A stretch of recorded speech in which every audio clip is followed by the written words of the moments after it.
Vitor Pereira defensivo, é o que muita gente tem falado a partir da melhora do Flamengo na última partida. Pessoas que não gostam do trabalho do treinador, ou não gostam do treinador, ou por algum motivo querem que o trabalho seja interrompido, têm reiterado de que o treinador não faz questão de ter a bola e que ele faz um jogo visando a fase defensiva, que quer um time que prioriza a parte física. Será que tudo isso é verdade? Será que parte disso ao menos é verdade? Bom, eu vou trazer para vocês dados, vou trazer para vocês falas do próprio treinador e alguns fatos aqui para tentar clarear suas ideias e entender se isso de fato corresponde à realidade ou se isso é só um surto coletivo, tá bom? Então vamos falar sobre tática sem tatiquez aqui nesse vídeo. Já deixa o teu like aí, senão você vai acabar esquecendo.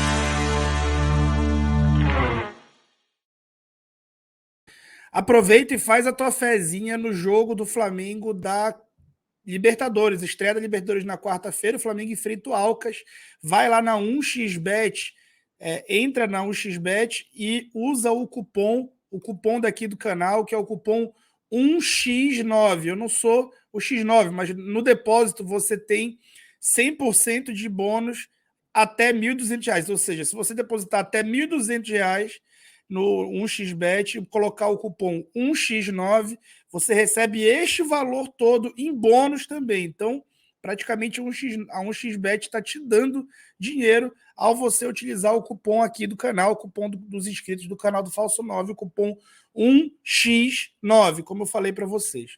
Vamos lá falar sobre essa polêmica aí do Vitor Pereira. Primeiro, gente, eu vou já colocar a apresentação aqui, muita informação. Antes de mais nada, a gente precisa entender o adversário que o Flamengo enfrentou no último jogo, no último sábado, e que vai voltar a enfrentar no próximo fim de semana, para tentar clarear um pouco as ideias. Gente, o Fluminense ele é uma equipe única no mundo em termos de estilo de jogo. Esse estilo de jogo enquadrante, poucos treinadores do mundo têm um perfil sequer semelhante, e nenhum tem perfil igual. O Fernando Diniz é um treinador, de fato, inovador. Por que aspas? Porque no futebol não tem nada novo, já é um esporte de muito tempo. Então, assim, a estratégia tomada pelo Vitor Pereira no primeiro tempo do jogo foi para tirar a bola do Fluminense. Isso foi priorizado. Se isso é certo ou se é errado, se você concorda ou discorda, assiste aqui clicando no banner a análise que eu fiz ontem sobre o jogo, tá? Mas aqui a gente vai focar no trabalho do Vitor. Será que ele é defensivo? Será que ele vai priorizar a defesa, que ele não faz questão da bola? Vou primeiro mostrar para você uma entrevista dele, ainda em 2014, quando era técnico, logo depois de sair do Porto. O que orgulha a mim é verificar que, a determinada altura da época, o Porto era a equipa que menos oportunidades de golo consentia em toda a Europa. Mas porquê? Porque defendia muito? Não. Porque controlava o jogo com bola. Tinha um jogo posicional que permitia, no momento em que a perdia, permitia reagir imediatamente e recuperá-la outra vez, e permitia jogar, defrontar, por exemplo, o Benfica, o que é que nós fazemos ao Benfica? Nós retirávamos ao Benfica a possibilidade de mandar no jogo. Nós retirávamos ao Benfica a possibilidade de transitar tantas vezes como eles gostam, de muitas vezes partir o jogo, porque têm jogadores rapidíssimos na frente, têm um jogo que, se o jogo for para um jogo partido, para um jogo de transições, aquele meu Porto não tinha hipótese absolutamente nenhuma jogar contra o Benfica daquelas épocas. Mas, se o Porto jogar o jogo que sabe jogar, com bola, se tiver um jogo posicional, se retirar a possibilidade ao Benfica de jogar, se retirar a possibilidade ao Benfica de, nos momentos de transição ofensiva, se estivermos equilibrados de forma posicionalmente para reagirmos a esse momento, não lhes permitindo aquilo que eles mais gostam de fazer, que é apanhar aquele momento em que recuperam bola e saem em transições rápidas, esse Porto foi capaz de discutir com o Benfica, com duas ideias completamente diferentes de jogo, mas foi capaz de discutir e ganhar 2 campeonatos. Aí o Vitor Pereira ele evita citar para não dar essa moral, mas é o Benfica do Jorge Jesus. Dá até para ver que ele quase cita, mas aí depois evita citar, eu acho que para não dar essa moral para o JJ. E ele fala, né, sobre justamente não se adaptar ao adversário e não deixar ele ficar com a bola. O Porto próprio ficar com a bola. O Porto dele, então, o Porto dele. Ele ficou 2 anos no Porto. Nos 2 anos ele foi campeão português, superando o time, o Super Benfica do Jorge Jesus. Vamos ver agora mais coisa. Bom, ele, quando chegou no Corinthians, desembarcou no Brasil, falou: eu gosto de um futebol de domínio com a bola. Não gosto que a minha equipe passe a maior parte do tempo a correr atrás da bola. Gosto de dominar o adversário, não de passar a posse de bola lá para trás. A minha equipe não joga para trás ou para o lado, ela joga no interior das linhas adversárias. Bom, falando que gosta de ter a bola, que gosta de ter domínio do jogo. Vamos agora ver indicadores, tá, gente? Porque até agora são só palavras do Vitor Pereira, né? Mas vamos ver indicadores. Gente, começando aqui do mais recente. No Corinthians, que tinha um problema que ele várias vezes falou durante a passagem dele, de ser um elenco envelhecido, né? E ele até revela, ele lança vários moleques, né? E até alguns moleques são vendidos depois da passagem dele. O time dele era o que mais fazia roubadas com pressão altas com êxito, tá?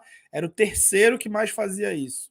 Em posse de bola, ele era o sexto, ficava atrás só de Flamengo, Atlético, Palmeiras, São Paulo e Fluminense, o maior time de posse de bola do campeonato, disparado, tá? O Fluminense é o maior time disparado em posse de bola de qualquer campeonato, Fluminense Fernando Diniz.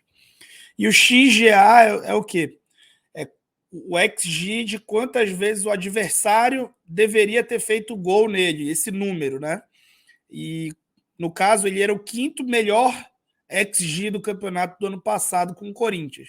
Eu acho que está bem de acordo com a força do elenco do Corinthians do último ano. Nada demais, não foi um trabalho espetacular, foi um trabalho ok, correto, bom, atingiu o que o elenco precisava. Se ele atingiu o que o elenco do Flamengo demanda, ele vai ser campeão de tudo. Então, nesse conceito, tá bom. Pelo Xangai em 2020, ele era o terceiro time que melhor executava a pressão alta. Ele era o terceiro em número e quantidade de posse de bola e o segundo melhor em XGA. Em 2019, foi o grande ano dele no Xangai. Ele foi o primeiro em pressão alta, ou seja, o time que melhor pressionava alto, o terceiro melhor em posse de bola e o primeiro melhor, ou seja, o time que menos corria risco de sofrer gol no campeonato. Em 2018 não tinha dados para pressão alta ainda, e posse de bola ele foi o quinto e em XGA o terceiro.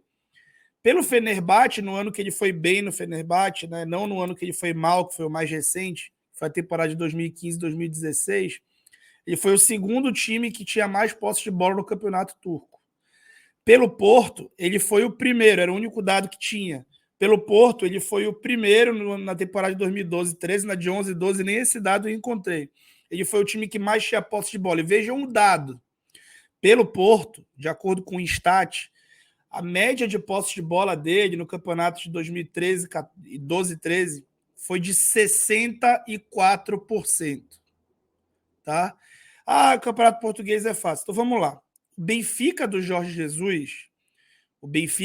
Jesus, que foi superado pelo Porto do Vitor Pereira, teve na mesma temporada 52% de posse de bola. Bom, o Jorge Jesus é um treinador que gosta de posse de bola, né? Teve 52% de posse de bola e foi o quinto colocado. A gente botar aqui para a escalação do Porto, para relembrar como jogava, não era uma escalação de pontas, não era um 4-3-3, não era um jogo pelos lados. Os laterais, Alexandre e Danilo, vocês conhecem bem, né? Não são laterais de entregar profundidade. Era um time de muito, muito valor associativo, muito jogo por dentro. Tá? O que eu estou querendo falar para vocês com isso aqui? O Vitor Pereira demonstrou na entrevista dele, demonstrou, inclusive, nos jogos, nas passagens anteriores, que eu estudei bastante, aqui no canal a gente fez um vídeo longo, cara, quase um documentário a respeito dos trabalhos pregressos dele. Ele tem isso muito na veia dele.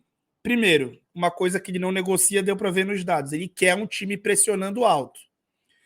E a torcida do Flamengo, ao que me consta, adora um time que pressione alto. Mas, pelo que eu estou entendendo, uma parte da torcida agora quer que o time pressione alto com Everton Ribeiro, Gabigol, Pedro e Arrascaeta no time titular invariavelmente. Ou seja, além de querer um estilo específico, também quer atletas específicos. Acontece que esses caras hoje, tá, em 2023, esses caras, grande parte deles não consegue mais entregar essa intensidade física. Então, o que ele tem feito é uma estratégia de competição. Se está certo ou se está errado, cada um decide. Eu acho que contra o Fluminense deu muito certo. Estratégia de competição. Ele está usando o Everton Ribeiro em trechos de jogos que a defesa adversária está mais cansada. Ele tem entrado super bem, tem acrescentado muito para o time. O Matheus França, se vocês forem ver, ele praticamente não trabalhou com bola no primeiro tempo. Por quê? Porque o Fluminense é esse time tão específico de que é tão difícil roubar bola. Então, o Matheus França entrou para correr atrás da defesa do Fluminense, para fazer os caras perderem a bola, né? Dificultar a saída de bola.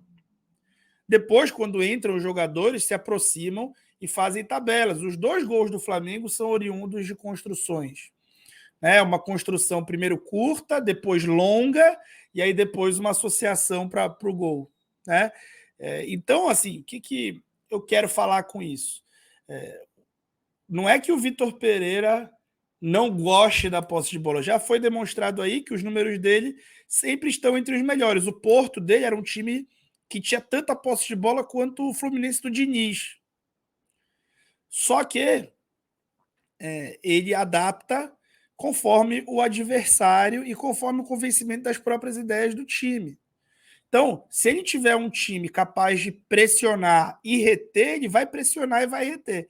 Mas contra o Fluminense, ele precisou fazer as alterações para que o time pudesse ser mais pressionante na saída de bola. Tá? Então, essa pressão, sim, é o único dogma dele. Ele não abre mão de pressionar alto. E como eu disse, é o que me consta, a torcida do Flamengo gosta disso. Com relação à posse de bola, não é que ele não faça questão. Ele quer ter a posse de bola. Tanto que, quando o Flamengo começa o jogo acelerando todas, e isso é um grande problema, e eu falei na transmissão do meu canal, tem uma transmissão que eu faço comentários ao vivo para os membros aqui do canal, então seja membro do canal para poder acompanhar as transmissões que eu faço no Telegram. E durante a transmissão eu falei que parecia jogo de trocação durante os primeiros 20 minutos. Na parada técnica ele falou, parem de atacar as costas da defesa o tempo inteiro, parem de querer bola o tempo inteiro em profundidade, vamos fazer mais troca de passe, vamos cadenciar mais o jogo. Então ele se incomodou com isso, só que os caras que estavam em campo tinham característica de profundidade. E eram os mesmos caras que tinham característica de marcar bem a saída de bola. Estavam lá jogando porque eles tinham que marcar bem a saída de bola, e não porque o Flamengo quis jogar no contra-ataque.